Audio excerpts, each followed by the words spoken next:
राज्यसभा में मेरे बयान को तोड़ मरोड़ कर पेश किया गया। केंद्रीय गृह मंत्री अमित शाह के बयान मंगलवार को राज्यसभा में अंबेडकर पर उनके दिए बयान के हंगामे के बाद आया। अमित शाह ने अपने ही अंदाज में कांग्रेस पर निशाना साधा।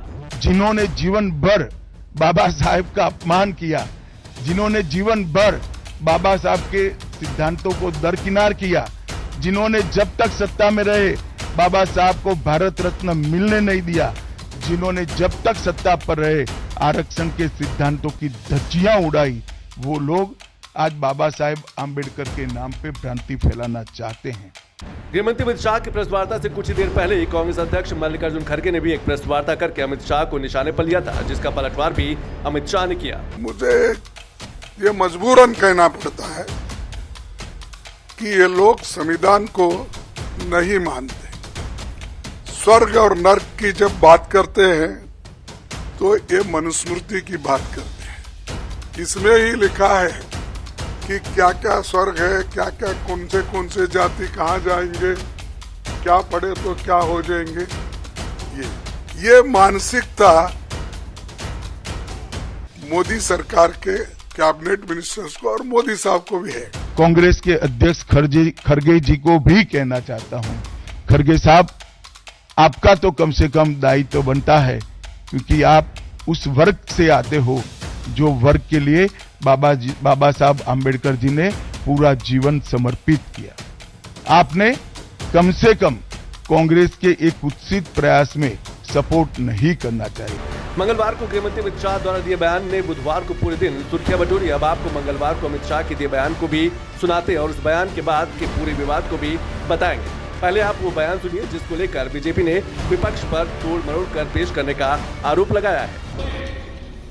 अभी एक फैशन हो गया है, आम्बेडकर आम्बेडकर आम्बेडकर आम्बेडकर आम्बेडकर आम्बेडकर। इतना नाम अगर भगवान का लेते हैं तो 7 जन्मों तक स्वर्ग मिल जाता है। गृह मंत्री अमित शाह ने राज्यसभा में यह बयान क्या दिया कि पूरे विपक्ष को हंगामा करने का एक और बहाना मिल गया।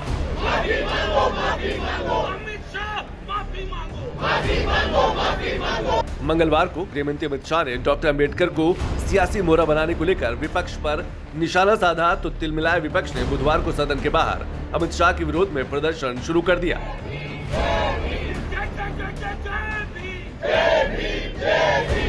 हाथों में अंबेडकर की फोटो लिए राहुल गांधी समेत विपक्ष के लगभग सभी बड़े नेताओं ने सदन के बाहर नारेबाजी की और अमित शाह से माफी की मांग करने लगे।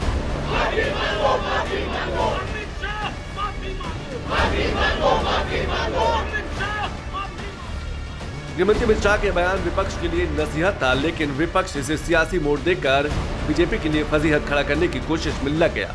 लोकसभा में नेता विपक्ष राहुल गांधी ने तो गृहमंत्री अमित शाह के बयान को मनुस्मृति से जोड़कर ट्वीट कर डाला। राहुल गांधी ने लिखा कि मनुस्मृति को मानने वालों को अंबेडकर जी से तकलीफ बेशक होगी ही। बुधवार को गृहमंत्री अमित शाह के बयान पर सदन के अंदर भी जमकर बवाल हुआ। राज्यसभा में केंद्रीय मंत्री किरण रिजिजू जब अमित शाह के भाषण का जिक्र कर रहे थे तो भी विपक्षी सांसदों द्वारा लगातार नारेबाजी की गई। कल सदन में बहुत अच्छी तरह से सुना है, गृह मंत्री जी ने बहुत साफ शब्दों में बाबा साहब भीमराव अंबेडकर जी के बारे में हमारा श्रद्धा का भाव को प्रकट किया था और साथ साथ में ये बताया कि बाबा साहब अंबेडकर के जीते जी कांग्रेस पार्टी ने अंबेडकर जी का कैसा अपमान किया। बुधवार को संसद के शीतकालीन सत्र के 18वें दिन अमित शाह के बयान पर संसद के अंदर से लेकर बाहर तक खूब हंगामा हुआ। विपक्ष ने सदन के बाहर भी जमकर बयानबाजी की। ये पहले ही कह रहे थे कि कॉन्स्टिट्यूशन को हम चेंज करेंगे, ये इसके खिलाफ हैं, अंबेडकर जी के खिलाफ हैं, उनकी विचारधारा के खिलाफ हैं। इनका पूरा का पूरा काम अंबेडकर जी ने जो किया और जो कॉन्स्टिट्यूशन है उसको खत्म करने का है, तो सब पूरा देश जानता है। ये बात कहना, ये बात कहकर बाबा साहब का अपमान किया, संविधान का अपमान किया और वो मंशा जो उनके दिमाग में है कि उनकी जो मनुस्मृति की आइडियोलॉजी है वो और आरएसएस की आइडियोलॉजी जो है वो दर्शाता है कि वो खुद वो बाबा साहब अंबेडकर के संविधान को रेस्पेक्ट नहीं देना चाहते हैं। बहुत सारे गरीब, शोषित, वंचित, पीड़ित लोगों के लिए बाबा साहब भीमराव अंबेडकर जी भगवान रहे हैं। और आज भी घर घर गांव-गांव उनको पूजा जाता है। उनका सम्मान ये है कि उन्होंने हक और सम्मान से जीने का रास्ता संविधान के माध्यम से तमाम गरीब, शोषित, वंचित लोगों को दिया है। पीडीए की लड़ाई में बीजेपी के लोग घबराए हुए हैं और इसी वजह से समय समय पे उनके मुंह से या उनकी तरफ से इस तरह का भाषा व्यवहार आता है। सदन में अंबेडकर को लेकर दिए बयान पर सियासी तापमान इतना बढ़ गया कि सदन से लेकर सोशल मीडिया तक की लड़ाई में पीएम मोदी खुद उतर आए। पीएम मोदी ने एक के बाद एक धड़ाधड़ कई ट्वीट करके न सिर्फ केंद्रीय गृह मंत्री अमित शाह का बचाव किया, बल्कि अंबेडकर के मुद्दे पर विपक्ष को अपने निशाने पर भी लिया। पीएम मोदी ने ट्वीट करके लिखा, अगर कांग्रेस और उसका सड़ा हुआ पारिस्थितिकी तंत्र सोचता है कि उनके दुर्भावनापूर्ण झूठ उनके कई वर्षों के कुकर्मों, खासकर डॉक्टर अम्बेडकर के प्रति उनके अपमान को छिपा सकते हैं, तो वे बहुत बड़ी गलतफहमी में हैं। पीएम मोदी ने आगे लिखा कि भारत के लोगों ने बार बार देखा है कि कैसे एक वंश के नेतृत्व वाली एक पार्टी ने डॉक्टर अम्बेडकर की विरासत को मिटाने और SC/ST समुदाय को अपमानित करने के लिए हर संभव गंदी चाल चली है। सिलसिलेवार के ट्वीट में पीएम मोदी ने न सिर्फ बीते एक दशक के अपने शासन में अम्बेडकर के सपनों को पूरा करने के लिए किए गए कामों को गिनाया, बल्कि कांग्रेस के अम्बेडकर विरोधी कारनामों को भी गिना डाला। पीएम ने ट्वीट कर लिखा कि अम्बेडकर को कांग्रेस ने 2 बार चुनाव हराया। नेहरू ने अम्बेडकर के खिलाफ प्रचार किया और उनकी हार को प्रतिष्ठा का मुद्दा बनाया। कांग्रेस ने अम्बेडकर को भारत रत्न देने से इनकार किया। संसद के सेंट्रल हॉल में उनकी फोटो को सम्मान नहीं दिया। सोशल मीडिया पर पीएम मोदी ने कांग्रेस को निशाने पर लिया तो संसदीय कार्य मंत्री किरण रिजिजू ने प्रेस कॉन्फ्रेंस करके गृह मंत्री के भाषण पर विपक्ष के आरोपों का खंडन किया। समय में कांग्रेस पार्टी और उसके कुछ साथी दलों ने कल गृह मंत्री अमित शाह जी ने जो भाषण दिया राज्यसभा में, उसका एक छोटा सा क्लिप निकाल करके तोड़ मरोड़ करके उसको वायरल करके बाबा साहब भीमराव अंबेडकर के नाम में जो गलत काम कर रहे हैं, मैं उसको खंडन करना चाहता हूं।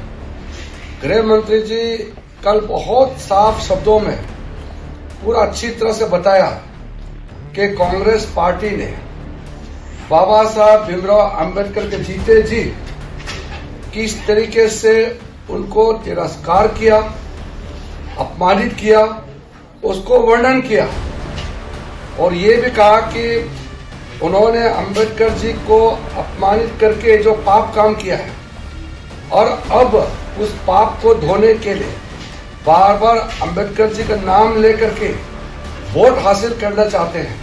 कांग्रेस समेत सभी विपक्षी दलों ने अम्बेडकर को लेकर बीजेपी पर हमला बोला तो उसे चौतरफा वार झेलनी पड़ी। बीजेपी ने आरोप लगाया कि अम्बेडकर अपमान करने वाले आज वोट बैंक के लिए अम्बेडकर को मोहरा बना रहे हैं। अम्बेडकर का अपमान अगर किसी ने किया है तो कांग्रेस पार्टी ने किया है। अम्बेडकर को किसी ने जलील किया है, मंत्री परिषद से हटना पड़ा अम्बेडकर को नेहरू के कारण। कांग्रेस ने उनको हराया।